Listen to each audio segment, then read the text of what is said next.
Good morning, afternoon, evening everyone. A little bit different this vid. This vid is a tactics vid because I've just wrapped up my beta season with Inter and delighted to say we scored the treble. So this is the tactic that nailed us a treble. Champions League, Serie A, Italian Cup. I like to try a free at the back this year because I'm trying desperately hard to show people there's alternatives to the 4-2-3-1 gegenpress. Let's try something new in FM21. And free at the back was the most extreme example of that I wanted to try, and it's worked a treat. I'm going to run through it now. The team instructions are down the side there so you can get a good look at them, but we'll go through them. We'll go through the PIs and other things like that, but as you can see from the overview there, the familiarity with the players with each other is perfect, so it's worked a treat. Setup wise, so we've got our three at the back, okay, but as you can see I've got two ball playing defenders, Kolarov and De Vrij, and I've got a centre defence in the middle, and he's on cover, so he's going to sit slightly back, a little bit differently from previous FMs. Is I'm not playing an offside trap in this version.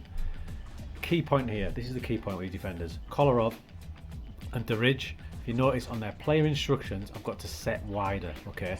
So basically what that means is Kolarov's going to sit in this gap here, and De Vrij is going to sit in that gap there. So they're kind of like half fullbacks, leaving Skerner in the middle there. You may feel like that's overexposed, but it's not, because the player in front of him is a halfback, Gagliardini. The halfback will sit back when he needs to, forming a central defensive partnership. So that's the back four kind of system, even though it's a back three. You still with me? It's worked perfectly, as we've got the best defensive record in Serie A. So, job done, works a treat. Moving into midfield, we just mentioned the halfback. Halfback there, he's going to stay where he is and going to help out the defence when needed. In midfield, again, tried something a little bit different. I've tried a defensive winger on this side. He's going to cover predominantly these areas, but he's also going to help me out going forward. Now the reason I've got him on defensive winger, because just next to him, inside him, is Eriksson as an advanced playmaker on attack. So he's going to be a lot more attacking, roaming in these sort of areas. So my defensive winger's got a bit more work to do than the other side. Next to my advanced playmaker, we've got a box-to-box midfielder, so meaning he's going to be up and down, putting in the shift. Next to him, an attacking winger. So you can see by the analysis there, he's got less responsibility back here. Most of his play is going to be up here, bombing up and down the flank, supplying the bullets from our front two. We get onto the front two now. This is where it gets kind of sexy. We've got Lautaro Martinez and Romelu Lukaku. Now Lukaku deserves a big shout. He won Player of the Year, he won Golden Boot, he won Ballon d'Or. The man scored 42 goals in 46 games. I mean, that's ridiculous, right? I'll just nudge this up so you can see that. Down at the bottom there, 42 in 46. He's had an absolute boomer of a season. Got Lautaro Martinez as a deep line forward, because there's no one in these gaps here as such until Eriksson gets there. A deep line forward will just drop in like that. And occasions I've played him as a false nine as well. Same kind of gig, he's going to be in and around this area, leaving Lukaku to be the main spearhead that little bit further up. The front two work beautifully. As I said, Lukaku's got 42, Lautaro's helped himself to 20, so we've got 60 goals there plus between two players. We've also been top scorers in Serie A, so the tactic has worked a bloody treat. To set the team up, in possession first. In possession, playing fairly narrow, because a lot of our play is from the back and we're just playing it through the middle there. And it also lulls the opposition into thinking you're not going to play out wide as such, so there can be some extra room for your outside players, so that seems to work quite well. Playing out defence, playing a shorter passing game. Key thing to remember when you've got ball playing defenders though is if they see a longer ball, they will invariably go for that longer ball because that's what they're set up to do. So just that's one to remember. Play a shorter passing game, higher tempo, moving the ball around quick. We're working the ball into the box because we're not relying on crosses as such, because we've only got them two wide men, no backup fullbacks. So we're working the ball in the box using our technical players. In transition, we're a strong team, so we're counter pressing and we're doing the counter, both of them.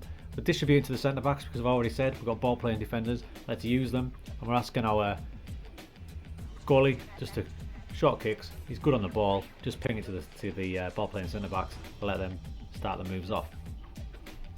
Probably the most important one is out of possession. It kind of moulds the way your team approach a game. The out of position stat.